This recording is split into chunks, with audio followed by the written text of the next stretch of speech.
H2O is formed under standard condition. ठीक है, H2O की फॉर्मेशन करनी है.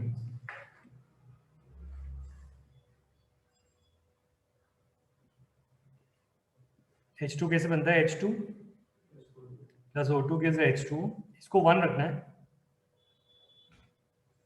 इसको हाफ करना है.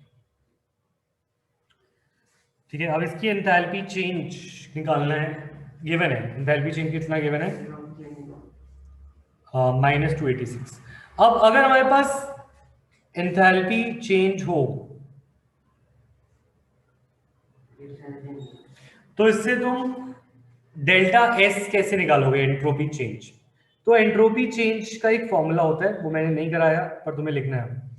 एंट्रोपी चेंज इन सराउंडिंग, अगर सिस्टम का निकालना चाहो तो सिस्टम का देख लो पहले. सिस्टम का entropy change is equal to enthalpy change divide by temperature. इसको तुम ऐसे समझ सकते हो, अगर कभी सपोज ये है आइस, ये है आइस और ये है वाटर, ये है वाटर. अच्छा, अगर मैं दोनों को सपोज इसका टेम्परेचर -10 से 0 डिग्री पे लाता हूं और इसको 0 डिग्री से 10 डिग्री पे लाता हूं. ठीक है, तो टेम्परेचर चेंज दोनों का इक्वल है. टेम्परेचर चेंज दोनों का इक्वल है. तो तुम मुझे बताओ किस में ज्यादा चेंज आएगा, आइस में या वाटर में? आइस में एंट्रोपी का चेंज ज्यादा आएगा क्योंकि वो डिसऑर्डर था और जब उसको 10 टेम्परेचर बढ़ाओगे तो आइस पे ज्यादा इफेक्ट आएगा क्योंकि वो ऑलरेडी फिक्स स्टेट में था ना, उसके अंदर एंट्रोपी चेंज ज्यादा आएगा. कोई चीज, अच्छा मैं बोलूं कि मैंने ना एक, तुम ये समझो एक तुम्हारे स्कूल में पीटी की लाइन बनती थी, जैसे लाइन बनती थी 1 आर्म डिस्टेंस पे लाइन बना के खड़े हो जाते थे. ठीक है, अब 10 बच्चे आए और वो लाइन को तोड़ दे तो एंट्रोपी का चेंज ज्यादा हुआ. या फिर एक फिश मार्केट में ऑलरेडी जो है बहुत भीड़ है और 10 लोग आ जाए तो ज्यादा डिफरेंस आएगा. तो पहले वाले में ज्यादा आएगा ना. तो जो चीज ऑर्डर स्टेट में होती है उसमें चेंज लाने से ज्यादा इफेक्ट आएगा एज कंपेयर टू जो कम है. तो अगर तुम्हें नहीं समझ आया तो इसको अभी क्रैश कोर्स की तरह कर लो, बाद में डिटेल में करना. द थिंग इज, अगर किसी चीज में हीट करा जाता है तो वो एंट्रोपी चेंज टेम्परेचर से इनडायरेक्टली प्रोपोर्शनल होता है. मतलब एंट्रोपी का चेंज उसमें ज्यादा आता है जो लोअर टेम्परेचर पे हो. आइस पे ज्यादा एंट्रोपी चेंज आएगा as compare to water. Ice जो लो टेम्परेचर पे होगी उस पे ज्यादा एंट्रोपी का चेंज आएगा एज कंपेयर टू जो हाई टेम्परेचर पे है, एग्जांपल वाटर. तो अब ये जो डेल्टा एच गिवन है, ये तुम बताओ ये सिस्टम की होती है या सराउंडिंग की? जो हम रिएक्शन की कभी गिवन होती है वो सिस्टम की होती है. अगर जो चीज को तुम ऑब्जर्व कर रहे हो और तुम इस रिएक्शन को ऑब्जर्व कर रहे हो तो ये सिस्टम है ना.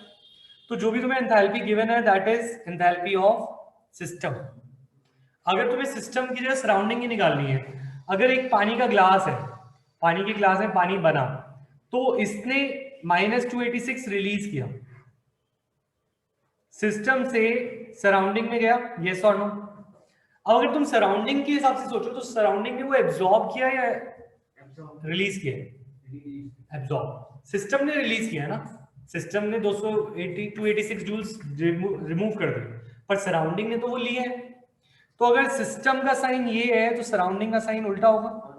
तो सराउंडिंग का साइन जो होता है that is opposite of system का साइन. बस ये डिफरेंस होता है. जो चीज पानी की ग्लास से बाहर गई वो सराउंडिंग ने लिया और पानी ने दिया, तो पानी के लिए वो नेगेटिव है पर सराउंडिंग के लिए वो पॉजिटिव है. तो इसीलिए अब अगर मैं इसमें सिंपल सा ही डाल दूं माइनस ऑफ -286, क्योंकि 286 सिस्टम का था. टेम्परेचर चेंज क्या है? टेम्परेचर चेंज गिवन है? नहीं गिवन. तो टेम्परेचर 298 ले लेंगे. ये ऑलरेडी माइनस था ना और ये सिस्टम था, तो सिस्टम को सराउंडिंग करने के लिए माइनस किया. Question entropy change of surrounding पूछ रहा है ना, तो मैंने entropy change of surrounding is enthalpy change of surrounding by temperature. ये 2 माइनस ही नहीं आएंगे ना, मैंने सराउंडिंग लिखना था, सॉरी उसने सराउंडिंग का पूछा है ना, तो मैं सराउंडिंग का निकाल रहा हूँ। अगर सिस्टम का पूछा होता तो मैं दोनों जगह पे सिस्टम लिखता। ठीक है, तो सराउंडिंग का और ये भी सराउंडिंग होगा फिर। Delta S of surrounding will be enthalpy of surrounding by temperature, that is surrounding क्या होगा, surrounding will be minus of -286 और टेम्परेचर कुछ नहीं गिवन तो 298 केल्विन लेंगे और इससे हमारे पास एंट्रोपी चेंज आ जाएगा। कितना आएगा? 0.8 आएगा। 0.8 आ रहा है पीछे, तो यहाँ पे भी वही आएगा। पीछे तो 959.7 तूने कहाँ देखा पीछे? 286 आ रहा है, 959, तो ये आएगा 0.959 किलो जूल पर मोल। हाँ बोलो। सर ये 2 बार नेगेटिव का साइन क्यों आया?